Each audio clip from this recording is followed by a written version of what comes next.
My name is AeJay Mitchell, and I'm the artistic producer at Playwrights Foundation.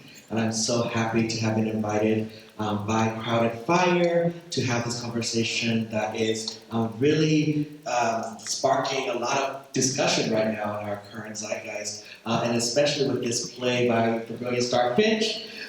Yay, Star! Who's inviting us to really interrogate what is the relationship that we should have, or we are having, with artificial intelligence, and with kind of this idea of what future is, what future can be, particularly in relationship to the African diaspora.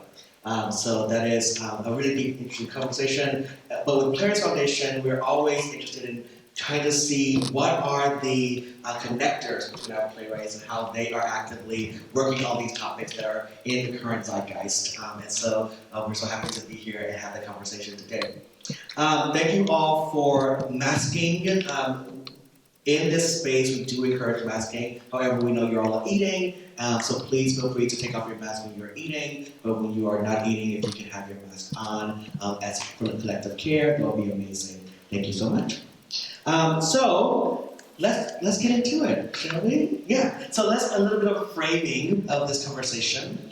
As AI continues to dominate news headlines, the narrative around how it will shape our future can feel inescapable. But who gets to imagine what our future looks like? Playwrights and storytellers have long been engineers of new worlds. If the raw material of AI minds is our thoughts, our emotions, and our stories, all the things that make us human, how can we decentralize it in our vision for the future through artistic imagination? Perhaps a better AI. Can opening the page open us to new possibilities? These are the questions we hope to unlock tonight. And we are so pleased to have these four playwrights with us and Playwrights Foundation alumni here with us to explore this query. So let's get to meet them, shall we? Yay! So the first, yay! So we'll talk a little bit about Leigh M. Marshall. Hi, Leigh. I'll just read your bio, if that's okay. Leigh is a multidisciplinary writer, performer, and the theater and film editor online for Bomb Magazine. Her plays have been selected for the Ground Floor Residency at Berkeley Rep, the Lanford Wilson New American Play Festival for Fame Home, great play, the Examine Live Conference, Laterality, the GMPS Government Research Award, the Prairie Lights International Writing Program Reading Series, Marat's Dead, the Jumpstarting Tomorrow Award, the Epic Mega Grant for Unreal Engine, Live Design International, and the Prague Quadrennial Media Cloud. All pretty pleased. She trained in classical acting at American Conservatory Theater and has performed at the Arena Stage in DC, the Edinburgh Fringe Festival, the Public Theater of New York, New Dramatist, New Conservatory Theater Center, and elsewhere. Next up, we will see spells from Going Forth by Daylight, which actually has happened already, so not next up, it has happened, at the Iowa New Play Festival. Yes, and I won't. Great. Welcome, Leigh. Please come on this side. If you're just arriving, thank you for being here. Yes, please.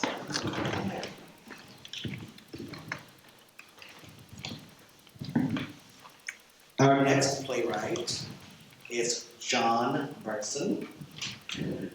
Yay. Woo!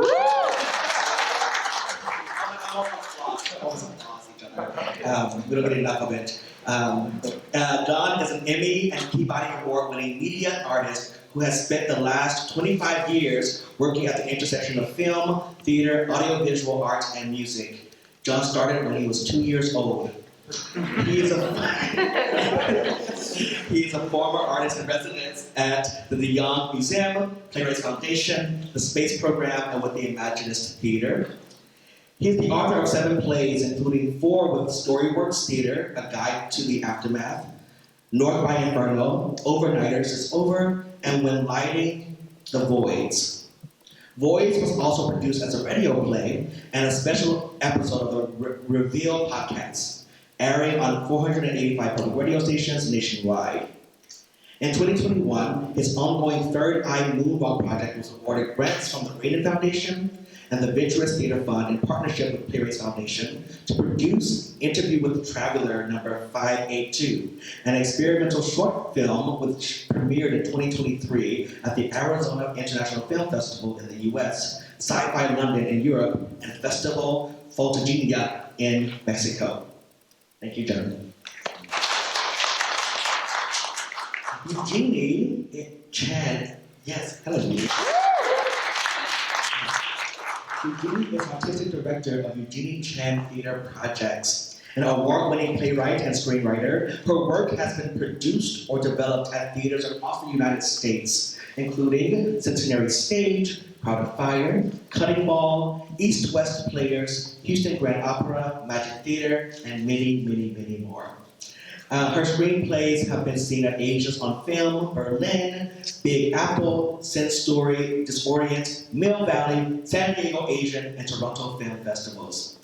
She currently teaches at San Jose State University, and she's an alumna of resident playwright of East-West Players Writers Lab, Proud of Fire, New Dramatist, and right here at the Playwrights Foundation. Her film, The True History of the Chan Family, created and performed by Bay Area artists, debuts spring 2025 at Arts Emerson, Boston. More information can be found on her website. Talk to our colleague. And yes, we have Star Finch on our panel today, who is the writer of this. Star Finch is a San Franciscan trying her best to hold ground amidst the erasure of gentrification. She is currently the Mellon Foundation Playwright in Residence at Camposanto and Crowded Fire Theater. She's also an alumna of the Resident Playwrights Program here at Playwrights Foundation. Let's give love for Star. So thank you all so much for being here and being part of this conversation. And I give you all some questions in which we'll talk about, and hopefully this opens a dialogue with each other as well. So for each of you, can you please describe for us a little bit about your work and how it intersects with the imagining of new futures or opening of new portals? Would you like to start?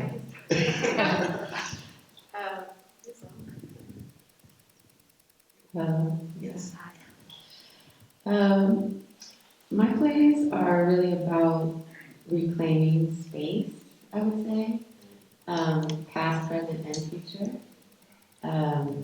My play Bondage took place on an imaginary island in the Caribbean, and it had to do with slavery, and I really just felt like, in the same way that sort of media controls and decides how much information we know about the present, I feel like the past is even more locked up, and that our perception of the past is totally framed by like our masters, our colonizers, and I just feel like it's a space that we can reclaim and play with a sort of inner knowing, both around how things operate now, both around, our family traditions, our historical traditions, and so I just feel like as a playwright, I want to jump into spaces past and present and make it strange, make it queer it up, strange it up,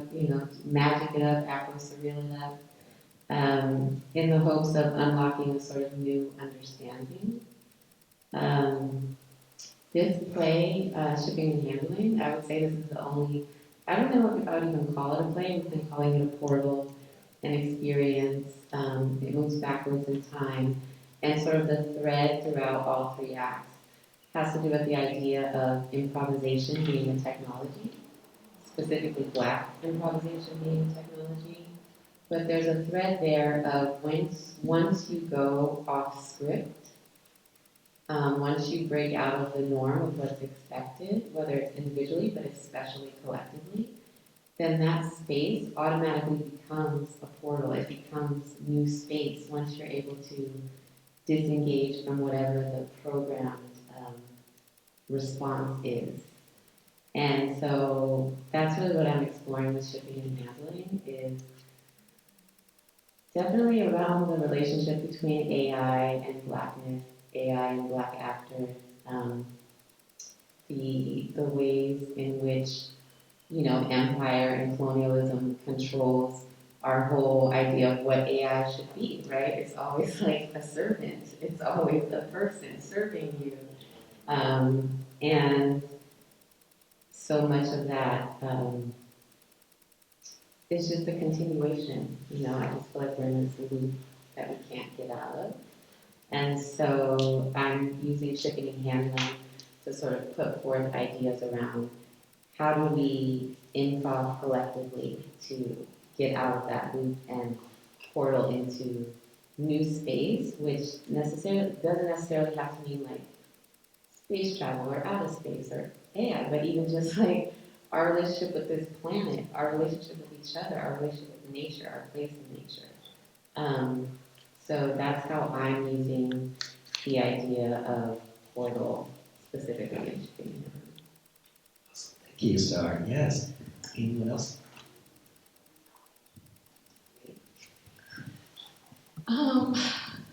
Well, I'm dealing with artificial intelligence in a very literal way in this play Media Clown that I'm working on, which is a one clown show that is working to target big tech and those seemingly untouchable billionaires who are establishing themselves as cultural figureheads and political figureheads. And the clown that I'm working with for that is, he's wild in a very great way. He used to do street shows here in San Francisco where he would get into other people's cars and like take their cars and things like that and bring them into like forcibly into the world of the show. And we're playing with our own AI models to generate text sometimes, to generate like animation, to change his character sometimes, and playing with how far we can push the blurring of reality, and how far we can break reality. So that is something that with shipping and handling, I'm very excited is being engaged with in a different way, because playing with the technology I find can lead to some really scary places, and sometimes some places that feel prophetic but aren't. And so we kind of have to check ourselves in terms of the predict the future game. Like, we're not trying to predict the future, but we are trying to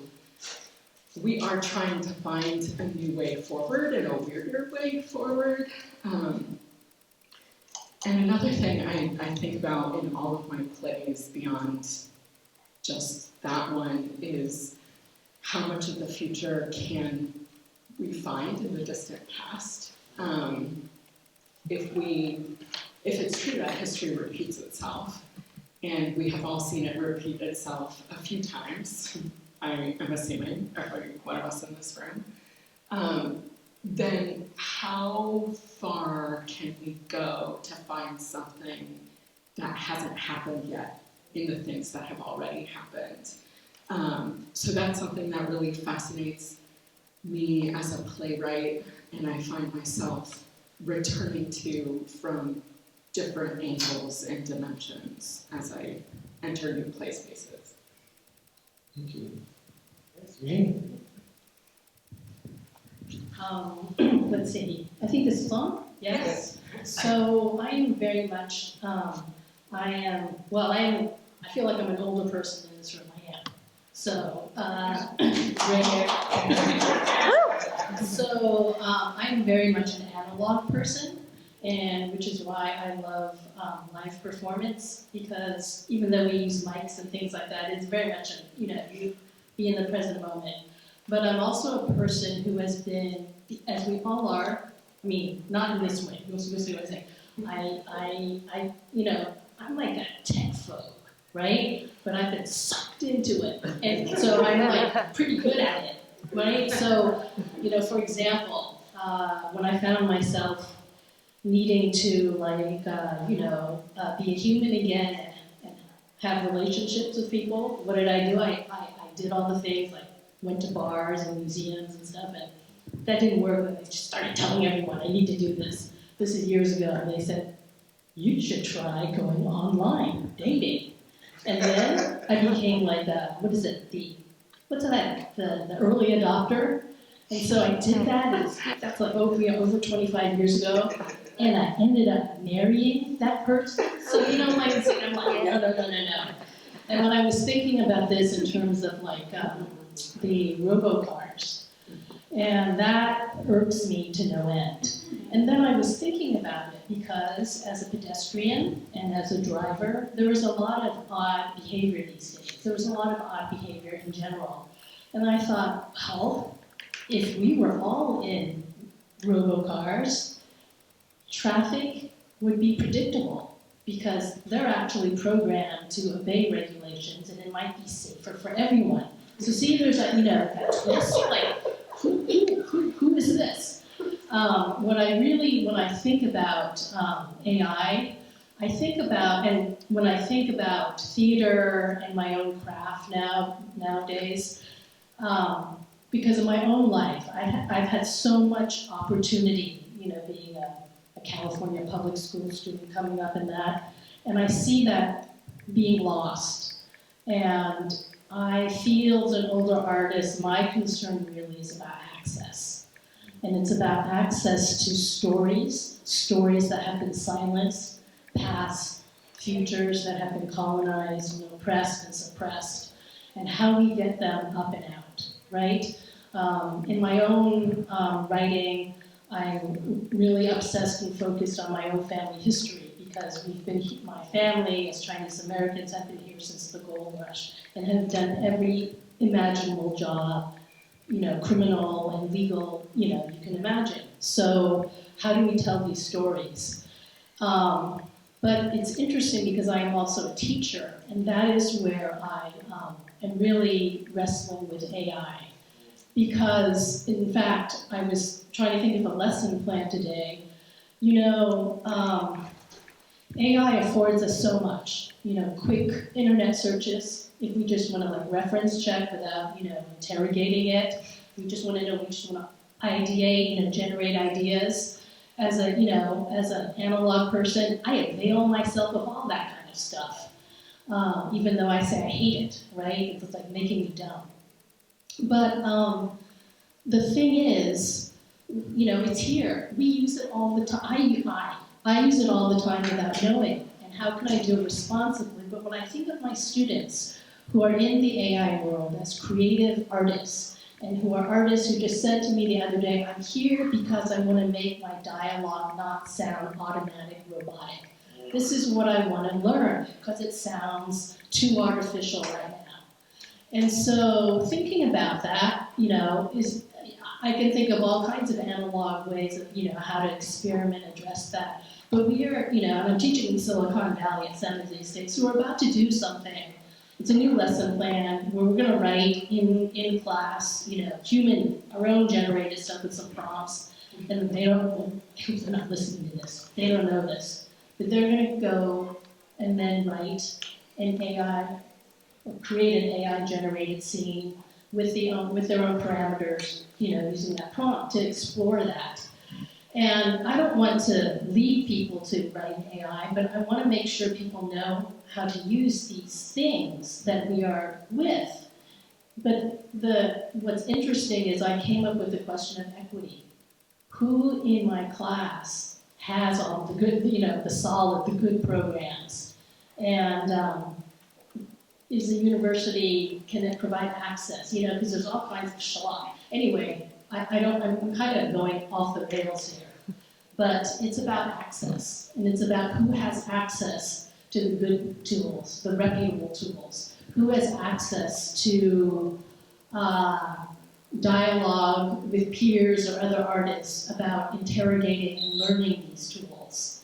How can we use them responsibly and creatively? Because it's here. I don't think we can just say, no, we can't do this anymore. Because actually, it may help us a lot. I don't know, I'm kind of scared to do this assignment, but I'm also kind of excited.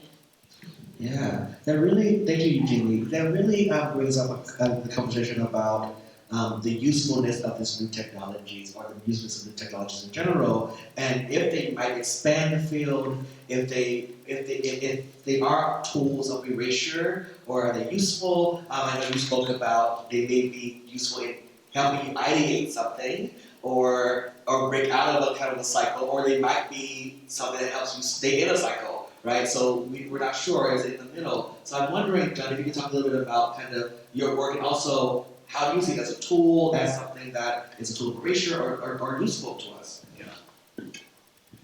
Well, when you ask the question, how does my work intersect with imagining future portals, I've got a strange vision in my head of like that lesson in school when they say, the science teacher says, okay, now you need to understand that most of reality is actually mostly empty space. And I don't know why I thought of that, but then I thought about it a little bit, and I woke up this morning, and I think what came to me is that when I'm working, I think it's in my practice, I like to get to that liminal space that is living in the middle of where all the electrons are, spinning around, because I think that's where I can hopefully get to a state of mind where I can free myself of all the things that I supposedly know, have been programmed to think, and step outside of that. And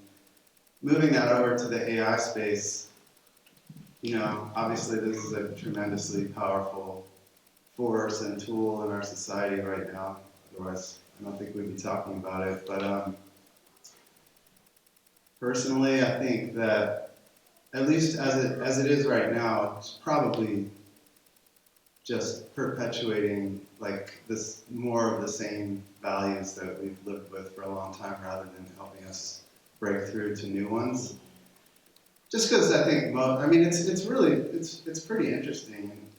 I'm pretty fascinated by it, but I'm also like frequently let down by it at the same time. So it's like a lot of what it produces is very quick, but it's also like remarkably generic a lot of the times, especially when it's asked to do like creative things.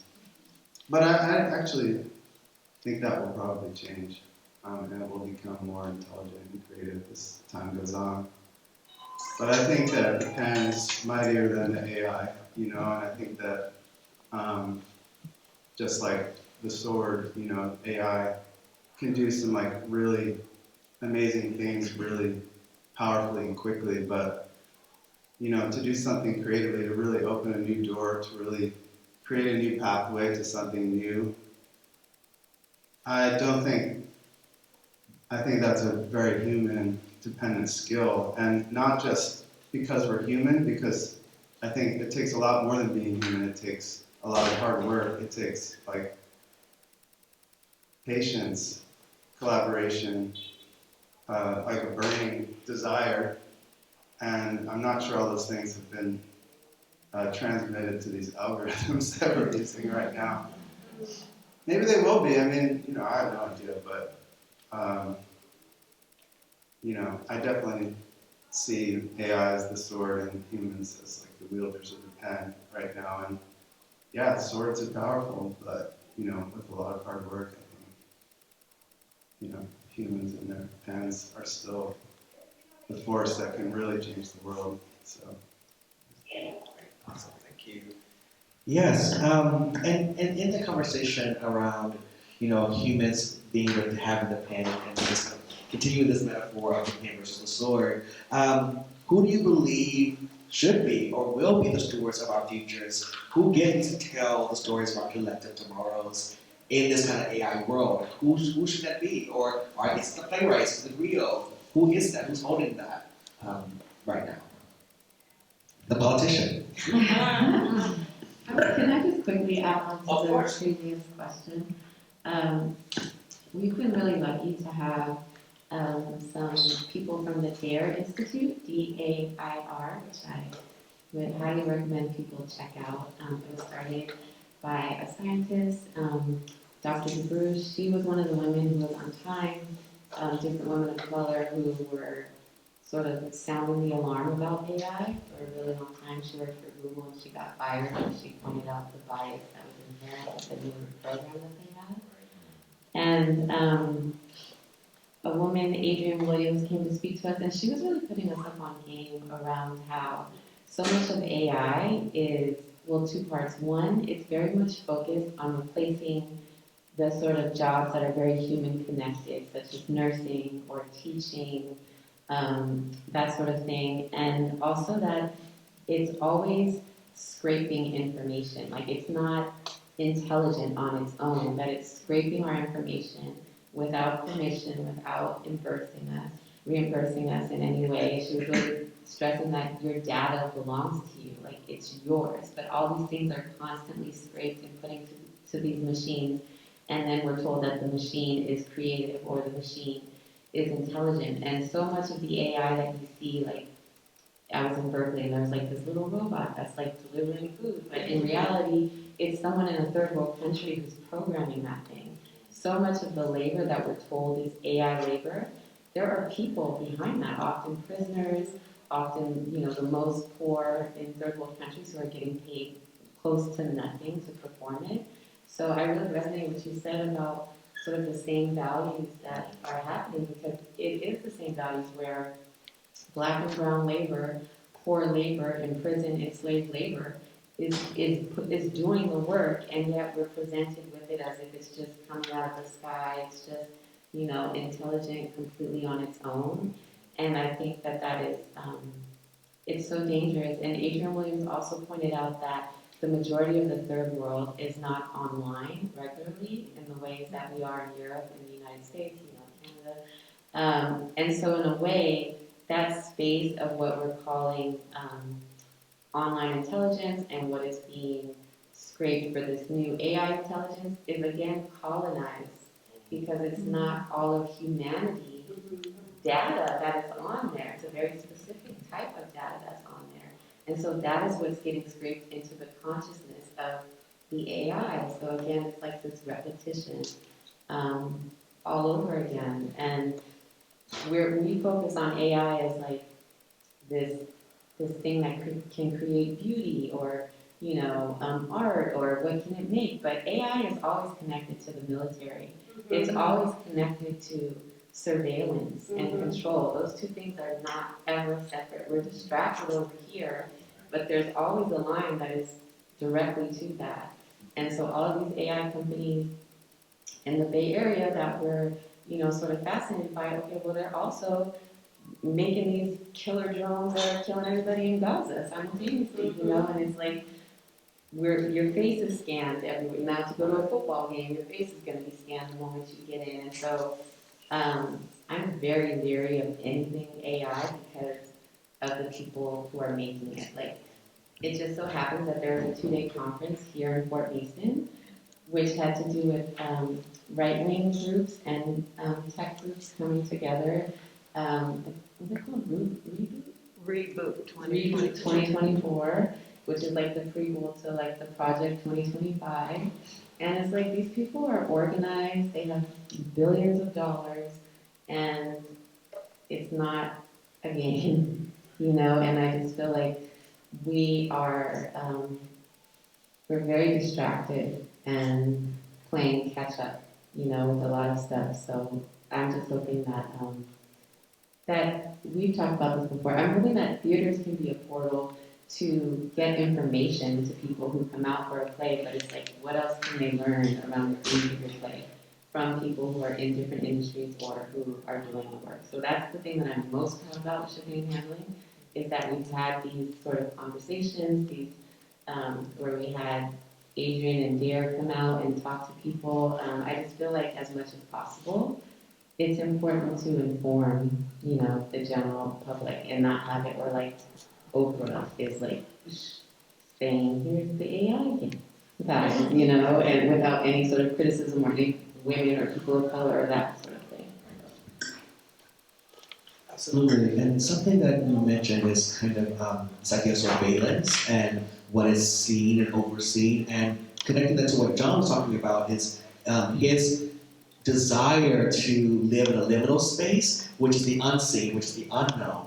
And I'm wondering about the playwright and how they are, you all as playwrights are looking to unlock these liminal spaces, the unseen, the unknown, and maybe even live there a bit, right? So I think there's some danger in that. There's some fear in what's happening when we're not seen, and why do we want, and why is this obsession about being surveilled and being seen and unveiled all the time? What is this obsession with that? And I'm interested in, as playwrights, you all are working towards revealing or unlocking something, and I would love to hear more about how you live in a liminal space and what does that process of unlocking feel like? Or yeah. Well, one of the best things about being a playwright is that you're a collaborator, and that's one of the most important things. You know, I'm not a novelist because I really love people. I mean, even though, you know, it's not always easy, but working with people is how you create things. When the thing that you're working on, even though it's, you may have written it as a solo author, when it becomes that shared or collaborative thing, or other people have co-written or co-created, that is the beauty, the magic, and the community of this particular kind of art and craft. And one of the things that is, I'm going to go back to teaching again. It's I've seen, because I've been doing this for almost 40 years, there's such a change in how many of my students relate to other people. Some of it's pandemic, a lot of it's screens, but there is more fear of collaboration. There is more fear of talking to people who you don't know. It's much more comfortable and easier to take out your phone or your device, or whatever it is, and text someone, or Instagram, something like that. And what actually I find, and many of my colleagues find, is that what we really are doing and need and wanting to be doing is to facilitate and cultivate collaboration, and knowing how to relate or ask someone or challenge or be in a space with people you're not familiar with. I mean, even if they look just like you, you know, we're talking like maybe even in a homogenous looking space, there is such fear, let alone a heterogeneous space where there, you know, people come from all different backgrounds. So that is something of great concern. And so the thing about working with algorithms and working with easy AI or chatbots is that you don't have to work with other people. That is a terrible thing. That is a horrible thing. Because even asking someone for help, you will need to do that at some point in your life. You will need to help someone that you don't know, because that is part of being human. I find it very different now to be with younger people. So.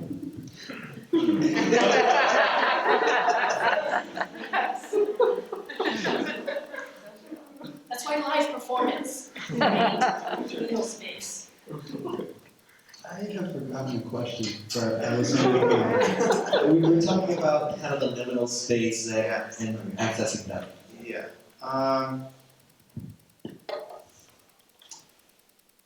I'm going to go another direction real quick, if that's okay. Just because it's more of like a problem, though, which is, this is more of a question, but I think one of the stories that's accompanying the AI sort of boom is this military aspect to it, which is that being presented with this idea that we are now in an arms race with AI, and that if we don't develop like AGI before like a more, let's say like even more fascist totalitarian regime does, then then we're it's basically like an arms race, like akin to like the nuclear arms race. So Yeah, there's a lot of me that like really, that changes the conversation for me. I wonder if that's true. I wonder if that's, I wonder where that puts us, you know? Because yeah, it can feel like this very like innocent thing on your phone. And like, how does this relate to the whole like, and then what can I do about it? Really? So I don't know, I've just been thinking that like, this is skipping forward a bit, but with, I know who shouldn't be ruling AI, and that is private corporations run by, you know, people with very few checks and balances on them. And I don't know who should be running AI, but I do feel that it should be the opposite. It should be like some sort of like more democratically representative body that is well represented by everyone that has checks and balances on it. So that didn't go too well with the most recent like ChatGPT situation where Sam Altman got kicked out because they were trying to, you know, keep him in his safety box, and he broke it. He broke it out. So I don't know. To me, that like adds a whole nother thing. I know it's not me as a playwright talking there, but it's hard to think about writing plays and like just detaching from that like political, international, like geopolitical dynamic also. So I don't know where to go with that, but I get to pass the mic now. I know that.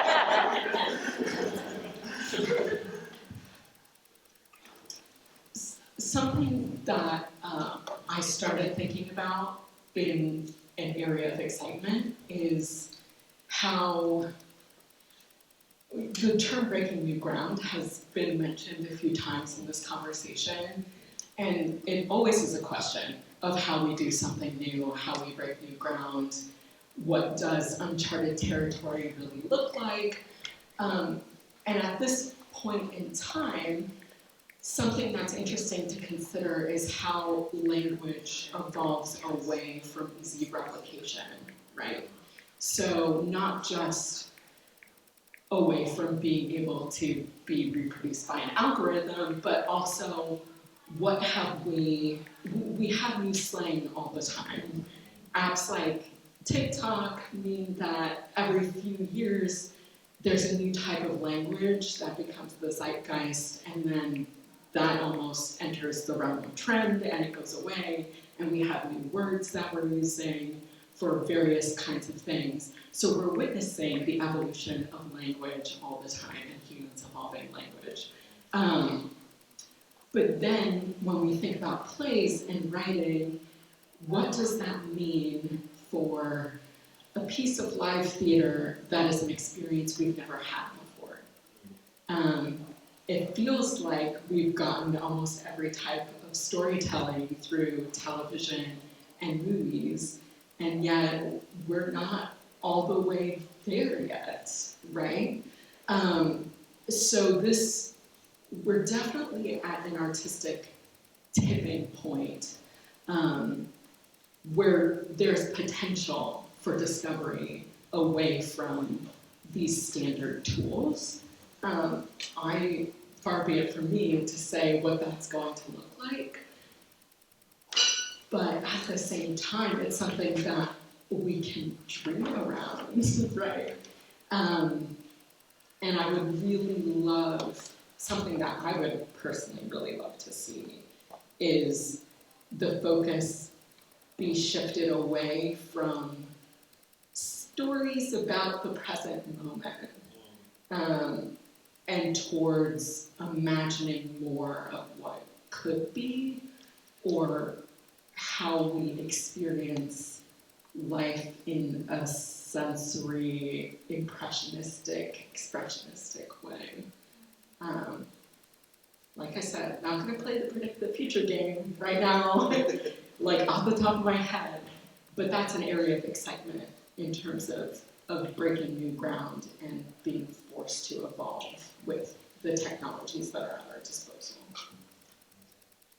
Thank you so much. Yeah, so we have one more question. I have one more question for you all. But this is around your work or work that you may love that you believe speaks to this idea of opening portals, or something you're dreaming of right now, or something that hasn't been written yet, but you may want to explore about opening new portals, writing new portals to the future. And if you want to share a little bit about that piece, or a new description, or even if you have a quote from it, we'd love to hear it.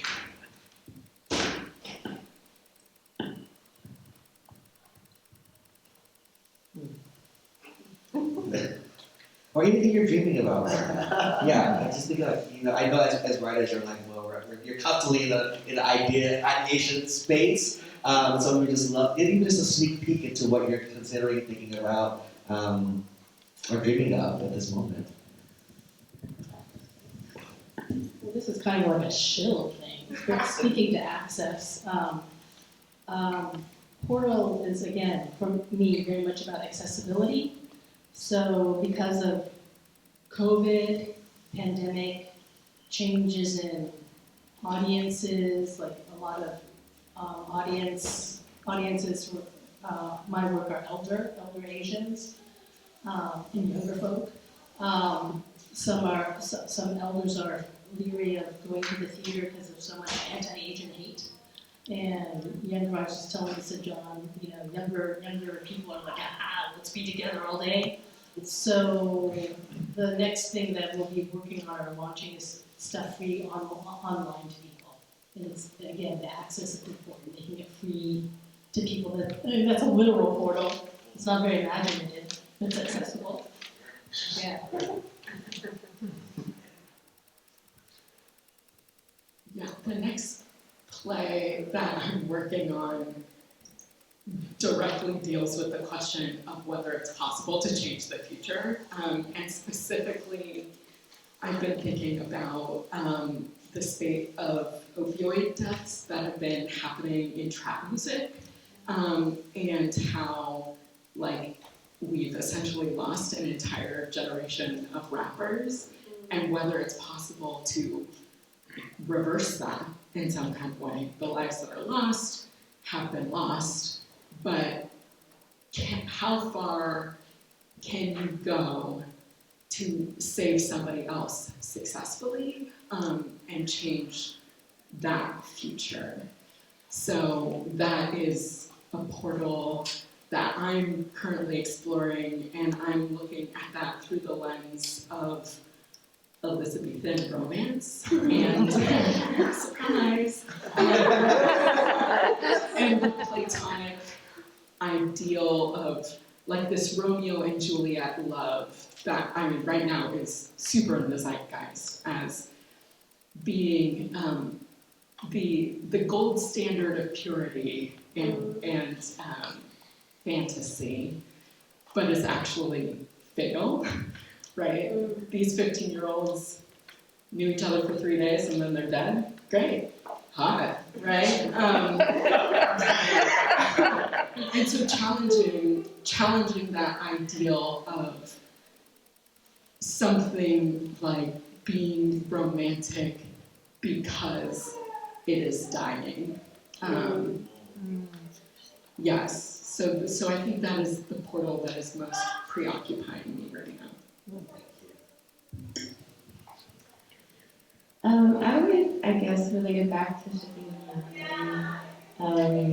a line in the play where the actors in a fearful situation begin to chant, "We are unafraid." And so I'm really thinking about pushing past our fear as a portal, collectively, verbally. I was thinking a lot during rehearsals around a lot of the protests in Kenya, the young people just completely standing up to the police, and just, there was a young guy who, God bless him, I don't know what happened to his lungs, but he picked up the smoke bomb or whatever it's called, and took a hit of it, to show that this has no power over me anymore. And it's who knows what the real world physical effects were of that, but in that moment, in those photographs, that just sent the signal of there's no fear here. And I really feel revolution will come out of that portal of collectively being done with fear. So yeah, that's what I'm at. Actually, I read your email and I did bring something to read. Great. It's pretty short. Someone read my email.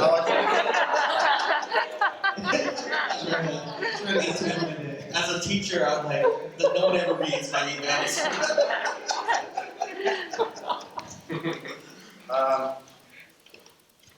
So this is from, this is not the future. This is a story of the future that came out a while ago. But it's an audiobook format. And it's called Logbook, and it's about the journey of spacecraft, and it's all told from the perspective of the like logbook keeper on the spacecraft.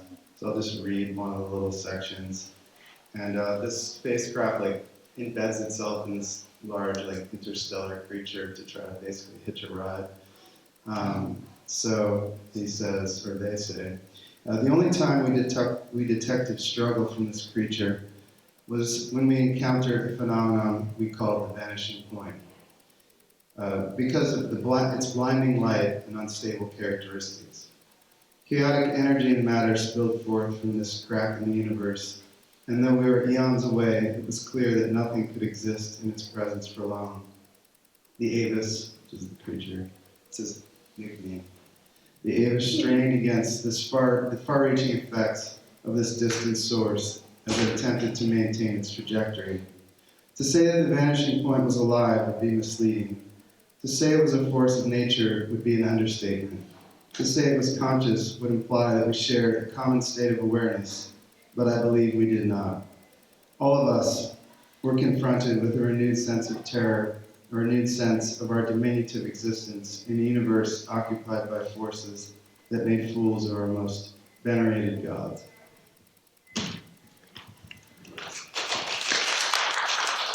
So there's some hope to move on. Yes. Yes, thank you all so much. Let's give our players another hand, please.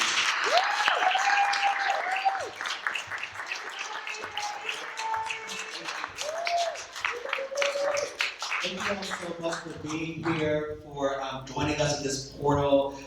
We have refreshments in the lobby. Please enjoy yourselves. Please talk to one another. Think about what new portals, what new dreams, what we can do together as we collectively dream about a future beyond this one. Thank you all so much.